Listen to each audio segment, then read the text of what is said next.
तो कभी कभी मेरा दिमाग इतना ख़राब हो जाता है ना कि मन करता है ये हॉस्टल छोड़ के चले जाएं। आज भी कुछ ऐसा ही हुआ था कि मैं बहुत देर तक, देख सकते हैं आप भी कि मैं बहुत देर तक इंतज़ार करती रही खाने का, क्योंकि मैं सुबह कभी नाश्ता करती नहीं हूँ। मेरा आदत है कि ना मैं अभी और ना ही पहले, मुझे नाश्ता करने की आदत नहीं है। जब तक 10 से 11 नहीं बजता मैं कुछ खा नहीं पाती हूँ, और जब तक मैं उठती हूँ तो नाश्ता ख़त्म हो जाता है और उसके बाद मैं सीधा खाना का इंतज़ार करती हूँ। लेकिन आज भी ये खाना टाइम पे नहीं आता, जिसकी वजह से मुझे टिफ़िन छोड़कर जाना पड़ा। मैं ऑफ़िस चली गई और शाम को मैंने कुछ ऑर्डर करके मंगा के खा लिया था। मुझे बहुत भूख लगी थी, जिसके कारण हेडेक होने लगा और फिर मेरा माइग्रेन स्टार्ट हो गया।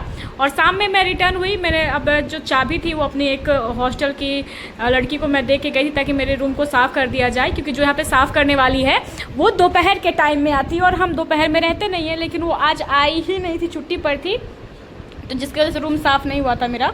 और फिर मैंने सारे सामान जो मैं बैग में लेके गई थी, कुछ जो ज़रूरी होता है अभी रात के लिए, तो मैंने निकाल लिया। फिर बैग को साइड रखा, फिर मैंने लिए अपने नाइट सूट और मैंने अपना ड्रेस चेंज किया और फिर मैं गई दूध गर्म करने के लिए, क्योंकि मैंने आज सुबह ही दूध ले लिया था, उसको गर्म करके फ्रिज में रख दिया था।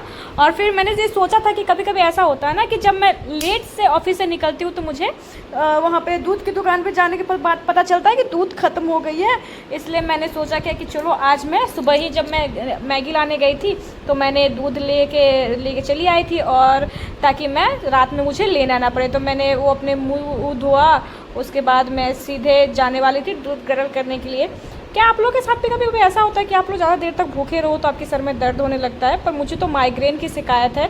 अगर आप लोग बताओ कुछ मुझे कि माइग्रेन को कम करने के लिए क्या किया जा सकता है तो बहुत अच्छा होगा, क्योंकि पहले मुझे ये बीमारी नहीं थी, लेकिन अब मुझे ये बीमारी हो गई है, जिसकी वजह से बहुत परेशानी होती है, बहुत दर्द होता है सर में, और पीछे साइड में भी बहुत ज़्यादा दर्द होने लगता है, जिसकी वजह से बहुत दिन परेशान होता है।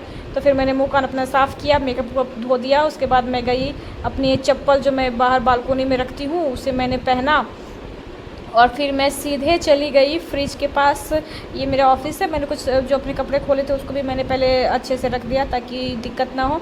और फिर मैं सीधे चली गई अपने दूध को गर्म करने के लिए, फ्रिज से निकाल के फ्रिज में ही दूध मैं रखती हूँ। सभी लोग यही करते हैं, जितनी लड़कियाँ यहाँ रहती हैं उनके लिए ये व्यवस्था है कि आप फ्रिज में दूध रख दो और फिर इंडक्शन रहता है, आप आराम से गर्म कर लो और उसमें से आप दूध जो यूज़ करना कर सकते हो। जैसे सारे लड़कियों के आप देख सकते हैं कि बॉटल जो है फ्रिज में ही रहते हैं, सभी मेरे भी यहीं पे रहते हैं। मैं लेके जा चुकी थी बोतल अपने साथ ही, सारी लड़कियों को जो बोतल है वहीं रहते हैं।